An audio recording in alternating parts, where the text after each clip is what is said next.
some of their options. So let me ask you about the Seahawks options, right? They've got, I think it's like 7, right? You got Brown, Reed, Diggs, Everett, Penny, Sidney Jones, and Brandon Shell. 7 guys that are free agents. They were on the top 200 free agent list. If I told you you could only sign 3 of those guys to bring them back, who would it be? Okay. Only sign 3. If you are going to spend money on an offensive tackle, then I say you let Dwayne Brown go, even though he had a decent season last year. So if we're letting Dwayne Brown go, I'm saying this thinking that they're going to go sign a big name. If you let him go, I'm going Reed, I'm going Diggs, and I'm going Penny.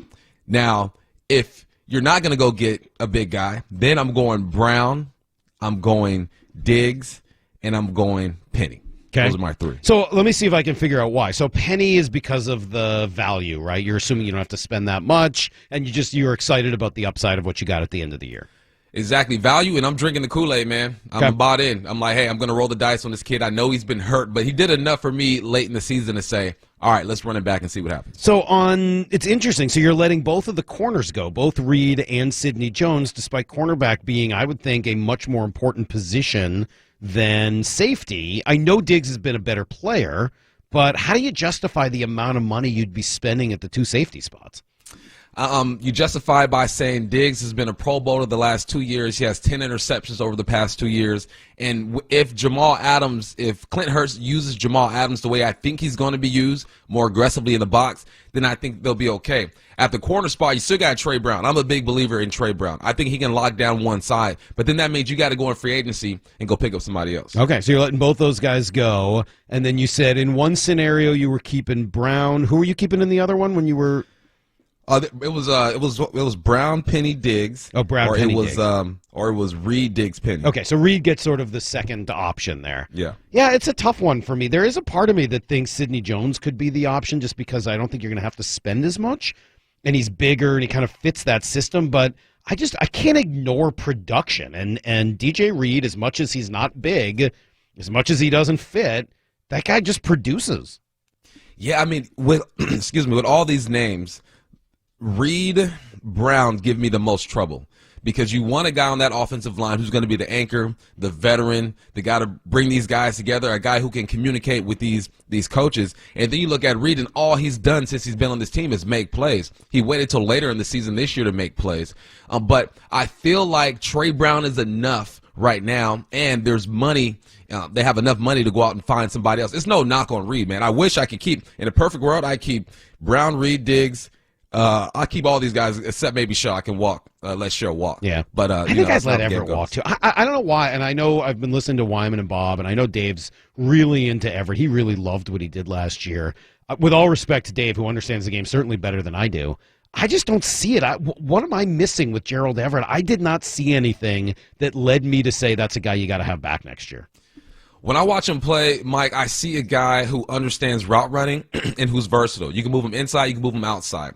People kind of get hung up on the horrible game he had, right? The 3 turnovers, I get it. Mm-hmm. I understand it. But I see the versatility in his game. I love me some Will Dissly. That's my boy, Uncle Will. But Everett can do everything that Will Dissly can do, and even better in some areas. Probably not as good of a blocker as Will Dissly is, but he's more of a Swiss Army knife. And when I look at a tight end spot, I look at George Kittle. I look at Kelsey. These guys who are the elite tight ends, they do a lot of things well. I don't think Everett is that, but I think that he brings more to the table. Well, so 2 things there. One, can you help me understand, what do you mean when you say you can use him inside and outside? What does that mean for a tight end?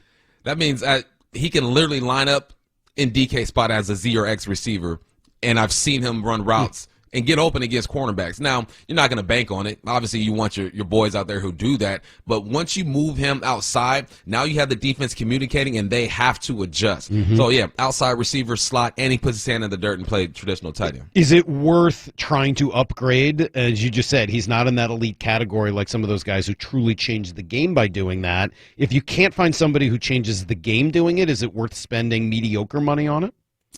I think it is. I think that the tight end position is tricky because there's a big gap between the elite and just the average player. And I think that Gerald Everett floats somewhere in the middle. He's not an average player, but he's not elite, but he has elite tendencies, right? Just like we saw Rashad Penny, he had elite tendencies towards the end of the year. And I think that once it flashes a couple times, you got to give it a chance because there's not too many elite tight ends out there. He's a floater, man. I think that this is going to be a big year for him, though, to really solidify who he is and if he can continue doing this in the league. Who else is on your mind from the outside? You got other free agents from other teams that you got to kind of hankering for, that you've been eyeing and hoping nobody else goes after them?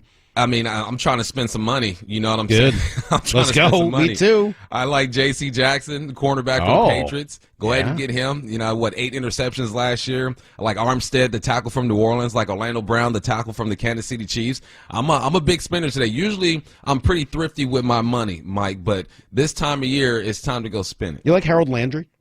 Yeah, I do like Landry. Think about Landry as, though, he's more fit for a 3-4 defense. He's an outside backer. Good. Aren't they doing more of that this year? Isn't that part of the whole change they're making? Again, right? And that's the question right there. How much are you going to get into that 3-4 defense? If you're gonna have a guy like Landry, you got to be in that thing like 60-70% of the time to really get your money's worth out of him. So that's the questions that I have is, what is this defense really going to be? And that's why it's hard to make some of these moves. I'll admit I had a bias against Landry because he's a defensive end linebacker from BC, not an inside linebacker. Like, growing up in Boston, like, I just don't trust guys like that. But and I told Brock, I don't know how many times when he was like, dude, you're not going to draft in the top 10 a guy from BC.